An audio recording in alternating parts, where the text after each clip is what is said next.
The Earth is getting warmer and humans are causing it. That's right, you. When you drive your car, when you buy a product made from the factory down the street, when you don't recycle, you are contributing to the 1.3 degree rise in temperature that we've seen in the past 200 years. Science calls this a steep change in temperature, and we can feel it. I know that this issue is heavy on your minds because global warming affects everyone. So I've decided that everyone must work together to fight this.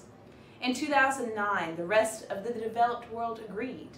We came together to form the Copenhagen Accord, agreeing to reduce our greenhouse emissions dramatically and transparently. We want to be held accountable as a nation for our actions. How can we reduce emissions?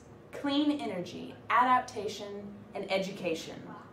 We want the minds of Americans to innovate new green technologies, so we brought Americans together to form clean energy innovation hubs.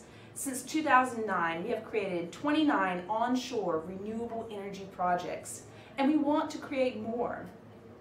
My goal is to create a market for clean energy, which will attract more people to invest new ideas to use coal more efficiently, nuclear power safer, and wind power easier. How do we create this market for clean energy? Regulation of our current energy resources is part of our adaptation to emit less greenhouse gases. The Republican Party does not endorse these regulations because they say it will drive up prices and decrease jobs. I disagree with the Republican Party. A clean energy standard would increase clean energy sources of power to 80% by 2035.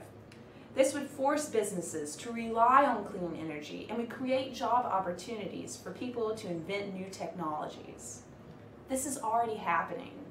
Scientists and engineers are finding new ways to adapt current processes into cleaner and safer forms of energy. An example of this is modernizing our electric grid system in the US. In 2011, we decided to speed up the process of creating 7 electronic transmission lines. These lines will increase grid capacity and avoid blackouts and increase efficiency. Another example is how my administration financed a nuclear power plant that received its license in February 2012. This power plant, located in Burke, Georgia, is the first new commercial power plant in the United States in 3 decades. When this plant is built, it will provide power to 1.4 million people. Regulation of our current energy resources is a part of our adaptation to emit less greenhouse gases.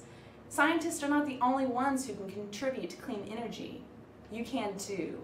You can lessen your impact on climate change by replacing your light bulbs with more energy efficient ones and buying more efficient cars and appliances. But you can do more than just that. You can also support me, support your government in this process to create a healthier planet.